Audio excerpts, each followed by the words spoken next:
তাদের যে ক্রয় ক্ষমতার মধ্যে থেকে জিনিসপত্র ক্রয় করতে পারেন এবং খাদ্যদ্রব্যের যে মান সেটি যাতে অক্ষুণ্ণ থাকে সে বিষয়ে ইতিমধ্যে কিন্তু আমরা আমাদের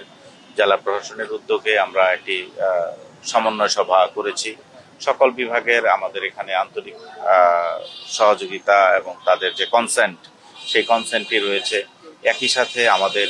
মাসব্যাপী আমাদের যে নির্বাহী ম্যাজিস্ট্রেট যারা রয়েছেন তারা কিন্তু নিয়মিত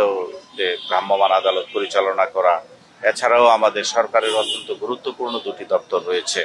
সেই গুরুত্বপূর্ণ দপ্তর হচ্ছে আপনার ভোক্তা অধিকার নিয়ন্ত্রণ অধিদপ্তর এবং নিরাপদ খাদ্য কর্তৃপক্ষ। গতকালকেও আমার তাদের সাথে আমি ব্যক্তিগত পর্যায়ে তাদের সাথে যোগাযোগ করেছি এবং কথা বলেছি এবং এই জেলার যে খাদ্যদ্রব্যের যে চাহিদা এবং সরবরাহ সেটিকে নিরবিচ্ছিন্ন রাখার জন্য আমাদের ট্রেডিং কর্পোরেশন অফ বাংলাদেশ তারাও কিন্তু একটি গুরুত্বপূর্ণ ভূমিকা পালন করে। আমরা সকল দপ্তরের সাথে সুন্দর সমন্বয়ের মাধ্যমে কিন্তু আমরা এটি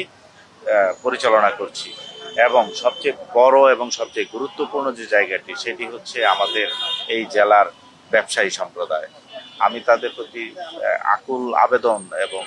অনুরোধ জানাবো সেটি হচ্ছে যে আমাদের এই যে বর্তমান যে সময় রমজানের মাস এটি সহ সারা বছরই তারা কিন্তু আমাদেরকে দ্রব্যমূল্য এটি যথাযথভাবে সরবরাহ করেন এবং আমাদের এই যে বিশেষ সময় এই বিশেষ সময়েও তারা এই যে সরবরাহটি এটি অক্ষুণ্ণ রাখবেন এবং আমাদের যে পণ্যের গুণগত মান এবং অন্যান্য যে খাবার বা ইফতারি সহ অন্যান্য যে আইটেম রয়েছে এগুলো যাতে নিরাপদ থাকে সেই বিষয়েও তারা প্রয়োজনীয় কার্যকর ব্যবস্থা গ্রহণ করবেন। তারা আমাদের সাথে ইতিমধ্যে আমরা সভা করেছি এবং সকলেই আমাদেরকে আশ্বস্ত করেছেন। আশা করি রংপুরের যে সার্বিক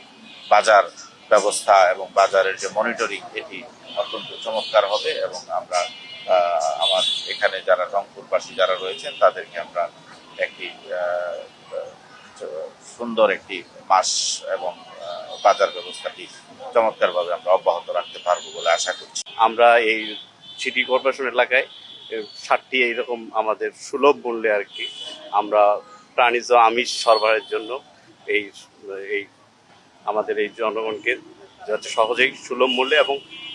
অবাধ সরবরাহ করতে পারি এই জন্য এইরকম এই বিক্রয় সেন্টার আমাদের উদ্যোক্তার মাধ্যমে এবং খামারিদের উদ্যোগে এই অঞ্চলের ডেইরি খামারি এবং পোলট্রি খামারি তাদের যদি উৎপাদিত পণ্য তারা নিজেরাও কমিটেড যে একটু সহজলভ্য মানুষের মাঝে করার জন্য এই ধরনের উদ্যোগ আমাদের প্রাণী সম্পদ দপ্তর, জেলা প্রশাসন এবং খামারিদের উদ্যোগে এটি পরিচালিত হবে এবং আমাদের প্রাণী সম্পদ দপ্তর কর্তৃক আমাদের বিভিন্ন ধরনের মনিটরিং সেল থাকবে মানে আমাদের তত্ত্বাবধানের জন্য।